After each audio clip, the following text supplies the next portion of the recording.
Hey guys, welcome to episode 17 of the Jumping Podcast. What's up? I am Kim1234 and today's guest, Phenom from Norway. What's up? What's up? I'm good. I just woke up about 2 hours ago, so I'm a little bit tired. Excuse me for my like drowsy tone. But No, yeah, I'm good. your background is very well lit. As you can see, Yeah. my background it's like almost 10 over here. Oh, it's important to have a good lighting when you have an interview like this. So Oh, try to make it look nice. So yeah, how positive. If I think like you, can I also be a part of Capcom Cup? yeah. As long as you have a positive outlook, maybe you can somehow make it make it And in. and don't use Bison. That's also. Yeah. That's a less important thing. But Don't use bison. But don't you think that's really ironic though? Because Bison was a contributing factor on how you won the premier tournament. DreamHack, right? DreamHack Summer. Yeah, that is actually very true what you just said because he saved me against Daigo and Mago. So That's right. he Huh? kind of helped me win the tournament, but at the same time, I think in the long run he would have been more of a burden to Mm. use. So in long term, I thought Nekali was a much better choice. But he helped me in that tournament, and I'm grateful to that character for that. So Well, I mean, we can jump into that. Jump into that. Huh? You like that? We can jump into yeah. that later on. But first off, let's talk about you. For the people that don't know, the first of all, which is it, Phenom or Phenom? uh, okay, I need to go to the past a little bit. Okay. It was originally the American pronunciation is the correct one because The Phenom. yeah, because I used to be a big fan of the Undertaker, Okay. from WWE, yeah, Mm. and that was way back when I was like 7 years old. Mhm. And when I was like 10, 11, I made a YouTube account. It was something Phenom, something, and I've been using it ever since. All right, so tell us about just I'm sure you've said this a billion times. Just first Street Fighter, the team you represent, and blah blah blah. Yeah, Training partners. Go. yeah. Basically, like, well, you know my name. We just talk about my nickname now. Hmm. And I'm born and raised in Norway. My parents are originally from Iran. I've been started with Street Fighter 4. Now I'm obviously playing Street Fighter 5. Main Nekali, not Bison. That's a very important because the last interview I had, he thought I meant Bison. Now I had to say no, I meant Nekali. But that's all good. And Yeah, I mean you're already kicked yeah, out of the Bison Facebook chat, so it's all good. As yeah. as you're well, I mean it's not very active anymore anyway, so it doesn't matter. No, it's not that active, so yeah, but it's whatever. Yeah, sponsored by my sponsor is BX3. They've been sponsoring me for about two years now, and yeah, so that's it. That's me. You and Veggie are teammates, right? Yeah, Vegi's my teammate. He's been very inactive recently because one, he has a fiance, Hmm. family. He's a family man now. And two, he doesn't really like the game that much, so he doesn't play as much. Let's get into some quick latest news of this week. There was the Red Bull Proving Grounds tournament. Did you get a chance to watch that? I watched a little bit. I didn't see the whole thing, but I obviously know who won. But yeah, I saw a little bit. Yeah, it's good. Yeah, Chris G versus Dominion. I mean, that was a pretty good finals. Yeah, It's all about the characters in the game where like you don't see that matchup, the Guile versus Fang in the finals yeah, usually, right? So it's like that. I mean, that was really exciting because it wasn't what we're used to seeing. You know, it was a zoning yeah, battle between two like yeah. specialists with those characters, It's right? exactly like I think we saw that matchup actually 1 week ago. When I'm still at that they beat Xian Sian, yeah. Guile against Fang, and yeah, it might be a hard matchup for Fang. Like with the knowledge we have at the moment about that match, it looks kind of hard. All right, so that happened, and then Capcom Pro Tour online tournament. Oh, in Malaysia also. Yeah. Malaysia was who won Malaysia? Who won the Malaysian tournament? Sako won, Oh, that's all right.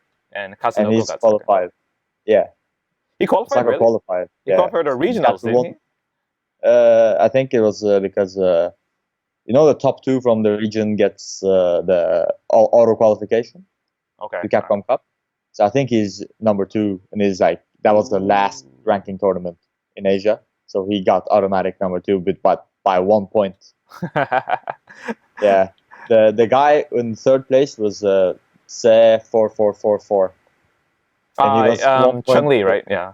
Yeah, and he was 1 point below Sako in the regional leaderboard, so he didn't qualify. Sako took his place. I need a little sound bite right now. Wah wah wah. Sorry. Yeah. Sponsor player gets more opportunities. Sorry. Yeah. So that was unlucky, but they both played Chun, so Chun was gonna get in no matter what. So it was it's the same thing, like with Chun Li. Well, two CPT tournaments and two Chung Lis. I mean. Oh yeah, that can't be a coincidence. Like last week no Chun made like that far in SCR and the regional final. All the Chuns lost pretty early. Goichi and who else is a Chung Li user that went to that tournament? MOV and Sako in the regional finals, they lost fairly early. Right. And I think Ricky Ortiz lost to a birdie player from Canada. Right. Yeah, I saw that on YouTube. A lot of different Chun-Lis they lost in the same weekend, and then suddenly that gave me a little bit of false hope. Maybe I thought Chun tyranny is over, and 1 week later 2 Chun-Lis win. Okay.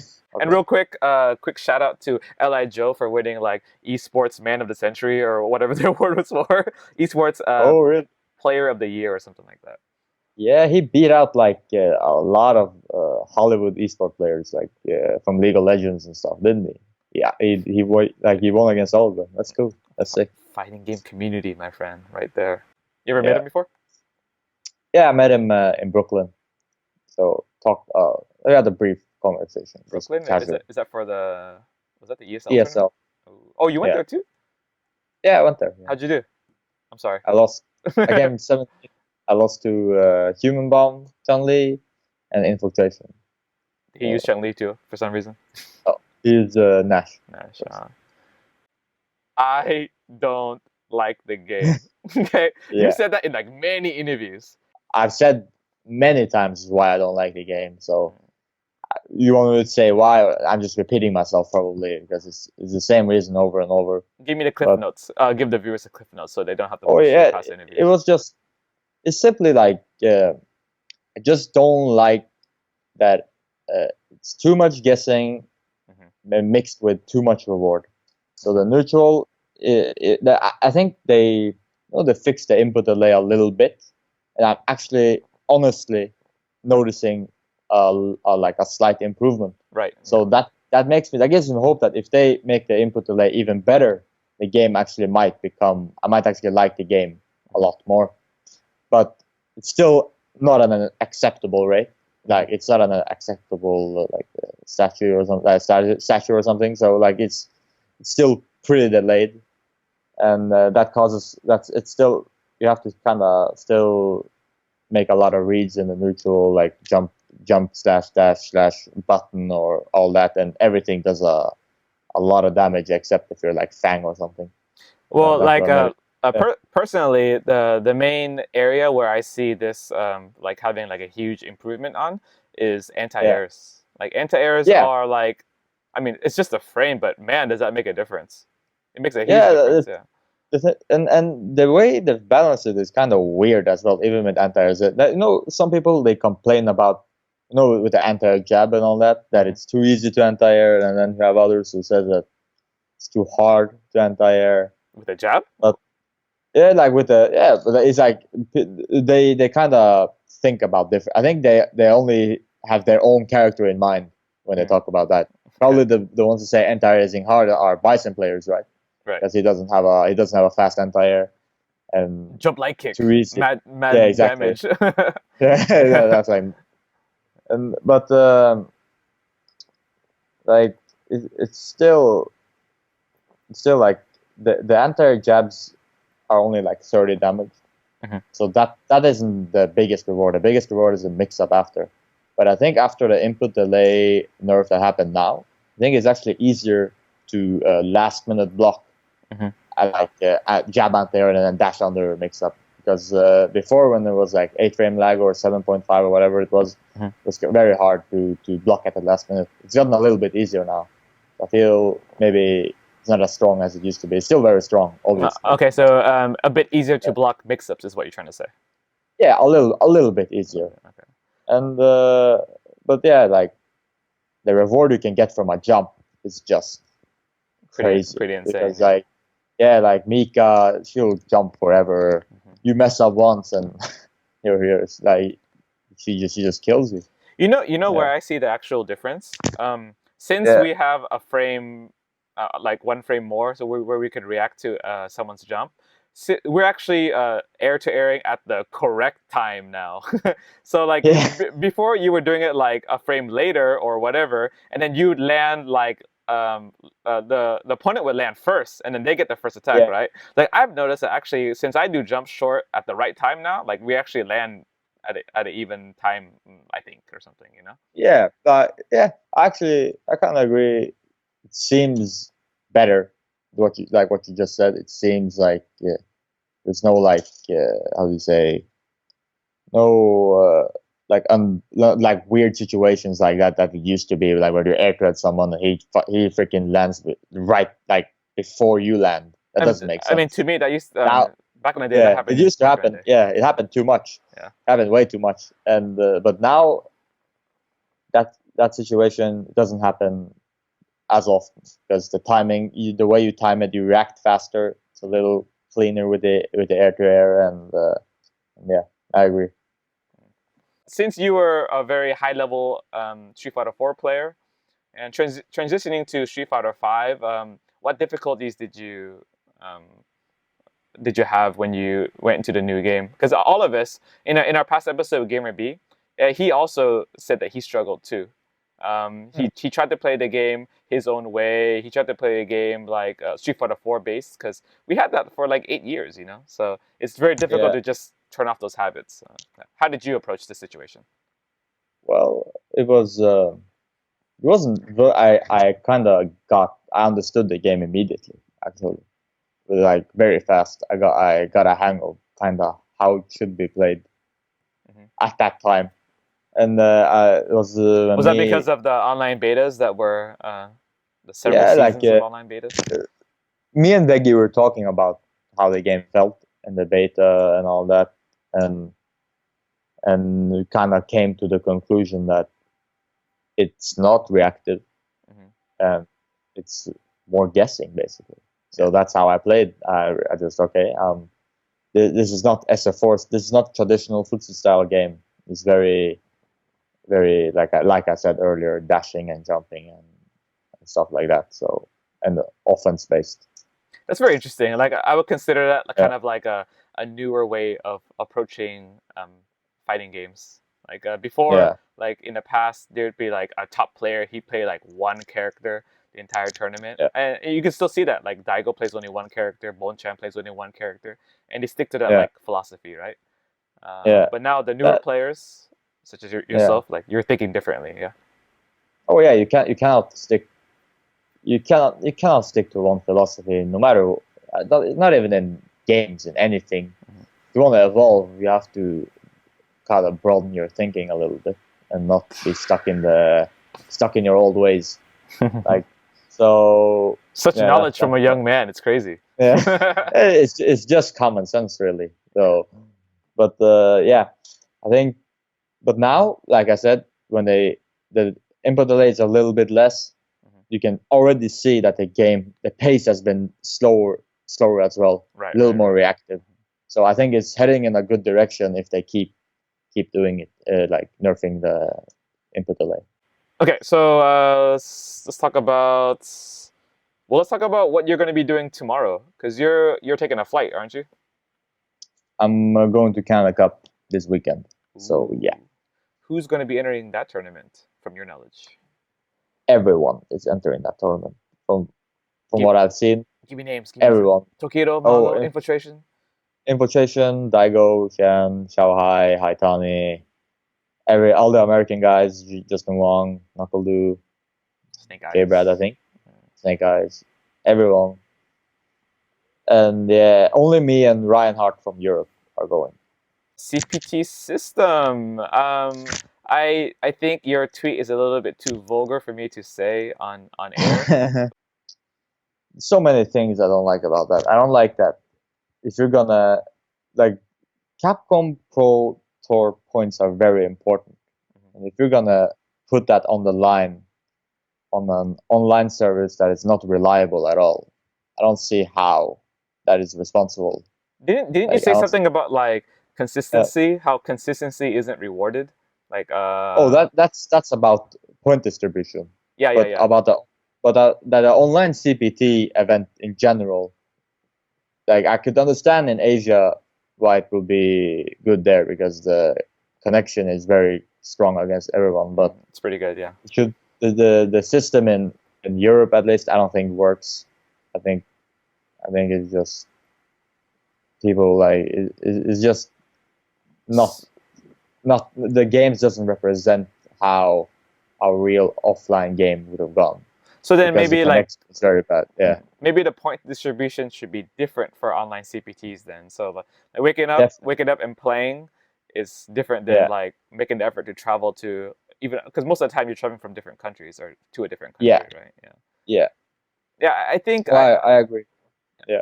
I do think that in the future they might take a look at that and change that because that kind of criticism has come up a lot from other players. Yeah. Okay, well like go ahead. I could talk. It's just I just think that in the online CPT, like you said, the point distribution should be a lot less than it should have been in offline events, basically, because you kind of play a different type of game, play a laggy game a lot more because the online isn't good. So I would even go as far to say only the winners should get a spot at the regional finals, but there should almost be no points awarded. Like that's interesting. At best, maybe less points. Yeah. LoganSama from the Jumpin' Podcast and Winner Stays On has brought up his own version of how points should be distributed. Mm-hmm. He says that currently, like when you get points, like it gets cut in half each time, right? It's like an exponential decay, I think what was his wording. So that system should be changed, especially in Premier tournaments. So he used an example of, let's say like first gets 10 points, second gets 7, third gets 5th, and then 4, 2, 1. So only top 8 gets points. That way, like if you were to get 7th or something, getting 1 point out of 10 is better than, because right now it's what, 128? That's crazy. Yeah. Actually, that sounds like a joke now that I think of it. 128, and what does 7th get? Yeah, like 64. No, 7th. Sorry. 7th gets 1. I think 1 point. Or 2 or 1. Well, 2. 13. No. 13 gets 1. 9th gets 2. 7 gets 4. 5th gets 8. 4, 16. Okay, whatever. The point is, it not like, much. It barely matters. It barely matters because no one's getting 8th or 7th. I mean, no one's getting 7th a bunch of times, and suddenly they're like a contender, right? Like only first, second, and third matters. Yeah, only top 3. That's the only relevant amount of points you can get. So. So let's see if I can recall correctly. He is saying that that system, how the points get cut in half, it shouldn't be that way. It should be like in the future, you getting more if you get 5th or 7th or whatever, because sometimes you lose a game. That's how this game works, right? But you should get rewarded for like making the effort to be there, more so than like just getting, here's a system where you get cut in half. Also, Premier events should have double the amount of points as a ranking event, and I'll speak from experience here. I didn't place at all in this year's Capcom Cup. Sorry, guys. But but last year I got like 11th or something at SEAM, and SEAM is a Premier, right? And I also got 11th at the Korea ranking tournament. And at SEAM, SEAM is what, 200 plus players or something. And ranking battles like 60 players. I got 2 points at SEAM. I got 1 point in Korea. and when I got left, I was like, shit, man, I'm in the money, baby. Okay, like that's at least something, right? And I looked at the rules. Oh damn. I ain't shit. Well, just inconsistent with the points they give out. It's not consistent, so should make it more like the point distribution should be more consistent, consistently spread, like spread evenly, more spread evenly in top 8 than it is now. Now it's spread too far apart because they always becomes like too big a difference between 4th place and 3rd place. It's a big difference, but I think there should be a different point system that rewards consistent placing, other than randomly winning one tournament, suddenly have a shitload of points. Then after that you can lose in pools and all that, and still have those points you want. I mean, that's happened many times. MOV is a good example. Yeah. Well, he's won a lot as well, but exactly. Like he's lost in pools a lot as well. Yeah, inconsistent. But he's won, so he's a kind of weird example. But I know, like something that rewards consistency. Yeah. How about before we close the book on this subject? What about it's not really gatekeeping. You can't really stop this. I mean, now that I think about it, but gatekeeping, having like players from other regions come into your tournament, and I mean, like, are you totally fine with this? I mean, there's the exposure thing, which is great for people watching and whatever, but I've always felt this is like a dodgy system. Not that I would ever bar people from traveling to other countries or something like that, but there is something in my head going off about like something could be better about this, I would say this is mostly common for sponsored players. For Asian players as well, because it's very hard for them to win in Asia. The competition there is so hard. So usually you tend to see them travel to Europe or America to kind of steal points. You know what I mean? So no, steal is the correct word. Don't worry, steal is the correct word. So so they kind of understand that from their perspective because they want to qualify. But so this is very hard to answer. But like in terms of regional finals, I personally think it should only be players from that region. It doesn't make sense to have players from other region playing in your regional finals. It's kind of weird. Like it doesn't really suit. It doesn't really like. It's not a good look really either. Yeah, not that good. Like our Asian player is the North American champion. I mean, maybe they can divide tournaments. They can divide tournaments into like only locals can enter. For like they'll have like a ranking battle and a local only ranking battle and a premier tournament. Yeah. Local only. So I think. I think maybe I'm not sure. I don't know how to make a good system or anything. But maybe, for example, if I as a European go to an American ranking tournament. Let's say I win the tournament, I get 129 points. I should maybe those points I only get globally, but they don't give me the regional. I don't know. Maybe they don't give me the regional points. I mean, I haven't thought about it like super deeply either, but not me either. Like, it doesn't sound. I don't know. Maybe we'll get blown up later. I don't know. It's probably a terrible idea, but. Something. I just want the regional finals to be players from that region because that's what it's supposed to be. I mean, regional placements just get no points or something, and that's tough. But I think that there is I like the changes they made. I like that there's 4 different regions, and then there's different ways to get in the tournament. I like the idea. I do think that it comes down to the point distribution where it gets like, well, first of all, it's really confusing. Yeah, for sure. It's really confusing, and it becomes kind of silly. The point that the fact that it's so difficult to comprehend who's in a tournament now. It's pretty humorous. Like it should be just like we go to a website, boom. Okay, this is very simple. Whatever. You're right. Like, but they will most definitely simplify everything next year. I think they realized that you don't even know. Like, I don't even know who's going to qualify this year. We gotta wait and see because there's so many different ways to qualify. So yeah, I don't know. Sick ass segue. Well, talking about qualification, you qualified at DreamHack Summer, and you beat Daigo Umihara that tournament 3-2 with the Dictator. And you recently lost to Daigo at the European Regional Tournament. Personally, I want to know two things: why didn't BISON come out? and and what was the difference between how he played before and this last tournament?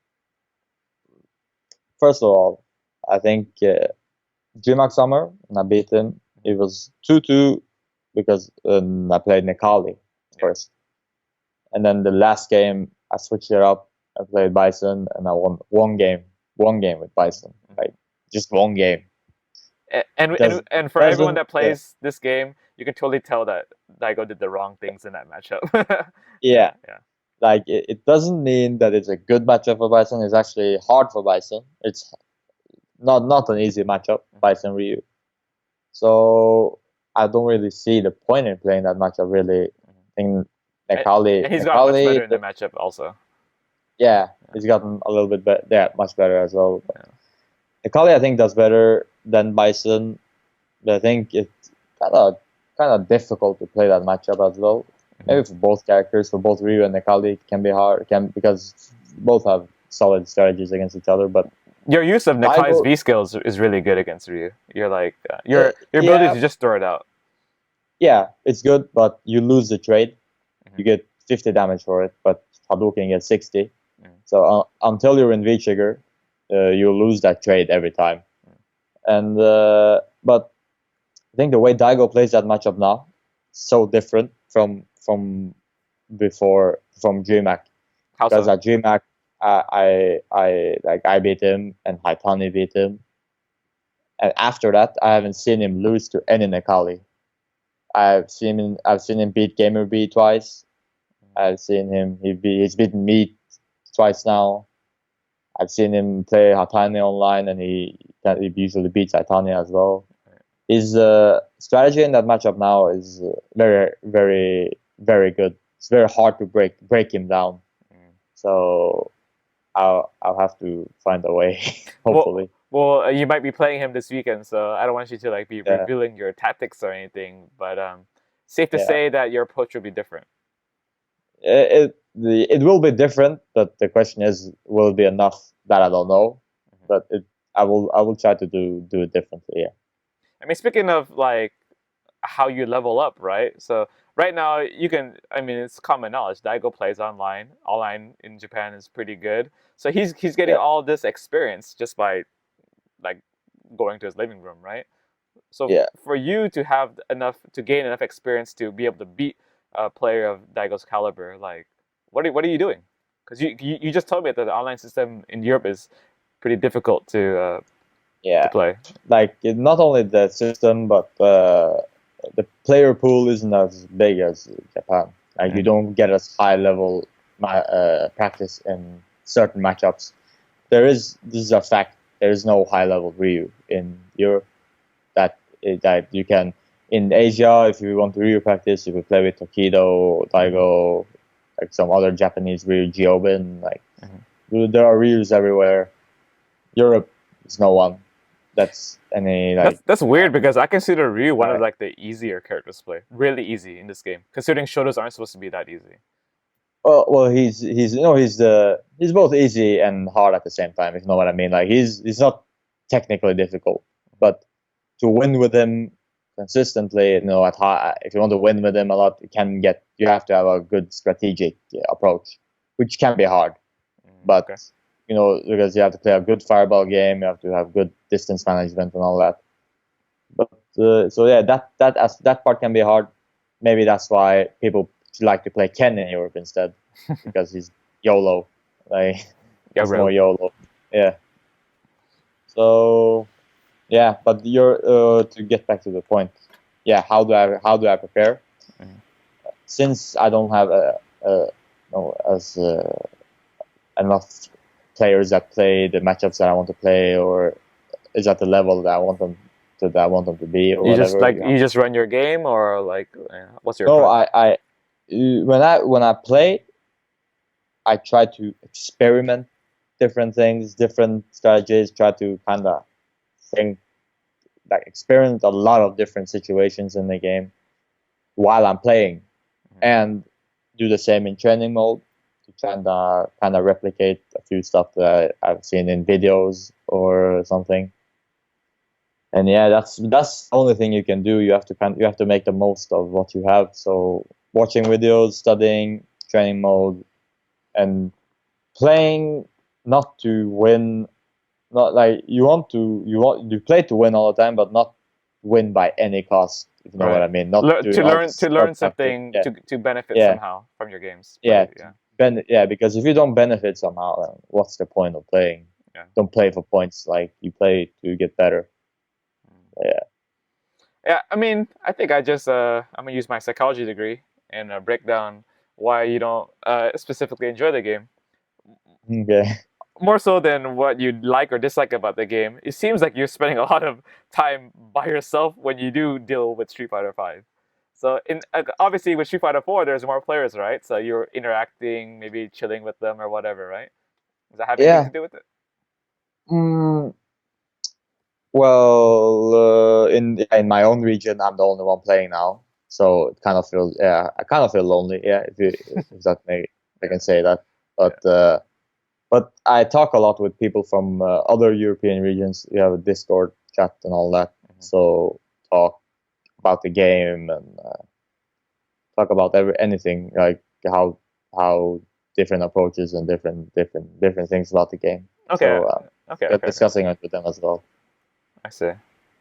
I mean, you're still improving. We see you moving up the ranks. You got second, man. Just to say that, like, you're the only person playing in your country, and you got second at the regional finals, beating a lot. You soundly beat Bonchan. It wasn't like, if I recall correctly, it wasn't a close match, right? It's 3-1 Bonchan and 3-0 Shan. So, dude, CM plays all day, dude. Like, I'm just saying that, like, you should. I mean, that speaks to your talent, your skill level, for sure. Yeah. Oh, thank you. You're too kind. But I was kind of sad and happy, but sad, because I wanted to. That tournament counted as a premier event, right? It counted as money. Lots of money. Oh, that's for sure. Yeah, lots of money. I still got a little bit of money from that, but I don't know if it was counted as a premier event or not. But well, I mean, the winner got into the tournament, so right. Yeah. So maybe technically it is, but technically I don't know. But I've always I thought if I win this, maybe it'll count like as another big tournament win, other than just DreamHack. So I was kind of disappointed that I got second, and losing the way I did was not very motivating as well. It was very, very hard loss. So I'm gonna. Me and you can relate to this on personal experience. Like, I haven't found a way to crack Daigo's defensive shell yet. It's god damn, it's annoying. Like, his spacing is really, really good, and it's not like he's rushing me down or anything. He's staying at this one spot, and I just can't penetrate that defense. And the way he plays now, I've noticed. I don't know about the other. I haven't seen him play as much other matchups, but Necalli matchup, this specifically, he doesn't whiff one button. He is very rarely he whiffs a button, and he'll either sit there or he'll maybe walk, space himself, to confuse my range, just walk back and forth. And he doesn't press anything. He'll press Hadouken. He plays fireball game. He'll jump. He'll anti-air every time. And every time you dash, he somehow can react to that. Every time. Without whiffing anything, without kind of, when people whiff buttons, they kind of guess the dash is coming, but they know, it didn't come. They whiffed the button. He always, he has a very, very solid approach in the neutral. It's very weird, very unusual. You haven't no one plays like that. No one plays that perfect. You sure it's just not like coincidence? Or are you saying that this is like that consistent that he can stop things that? It's too consistent. It's kind of weird. It's like playing against tool assisted. And you do something and he counters it. You do another thing, he counters that. You do something, just like it's the best example I can come. So it's like playing against a human tool assistant. I can see where you're coming from for sure. Yeah, but I think when you move forward, you get hit by a fireball or something like that, right? Yeah, when you move forward, you get hit by a fireball. You jump, anti-air. Yeah. Whatever you do, you throw, he techs. Yeah. You do frame trap, he'll like stuff. He'll kind of do just jab that beats your frame trap. Wow, you can delay it. That's like the best analogy I've heard in a while. Wow, Daigo is the human version of tool assist. Yeah, he's the closest thing to a tool assistant that I've played. So he's for I don't know. I cannot say if he's the best player at the moment or anything. Mm-hmm. This is just from my matchup experience versus him. I play one character. There's 21 other characters in the game. Mm-hmm. I've seen him lose to Shanghai devastatingly. Mm-hmm. So like, it all varies. But yeah, for me, he's the hardest guy I've played against. So yeah. Yeah. Okay. I see. Huh. Well, hopefully at Canada Cup this year, you're gonna solve the riddle of Daigo Umehara. Hopefully, hopefully I will get those Canadian dollars. Bring back. Yeah. Has Europe won a CPT tournament in America this year? I don't think so. No. All right. But they haven't won in Europe as well. So the one that always comes to mind, like in the beginning, is Ryan beating PR Rog at, I don't know, I think final round or something like that. Yeah. Ryan beating PR Rog in 2014, and then Luffy winning Evo. How can we forget about that? All right. Well, shit. I mean, my last question on my list here is about BISON, but no one wants to hear about that. You can just ask it if you want. Just kidding. I want to mention it anyway, so that we close out on a positive note. Or maybe. Okay. All right. So is BISON dead? Is that it? No more BISON in tournament for you? He's dead. He's dead. Okay. BISON died a long time ago. He helped you out. He got you points though. Like you and Problem X benefited the most from using BISON. That was his only job, to get the early points, and then done. Yeah. And no more BISON. Yeah. Really? No more. Maybe in the future he'll have some changes after Capcom Cup. He's an old man now, so. And that's how we're gonna end the podcast right there. Okay. All right. All right. So Phenom, let the viewers know how they can contact you, follow you, Instagram, Twitter, YouTube. What's up? Twitter at Phenom SF. Facebook is private, so you cannot add me there. I don't want you to add me there. I don't have an Instagram. Well, I actually do, but I don't want you to follow me there. Follow me on Twitter. I only use Twitter. So yeah, that's. There you go. All right, cool. Thanks again for being on our podcast, and good luck in Canada Cup.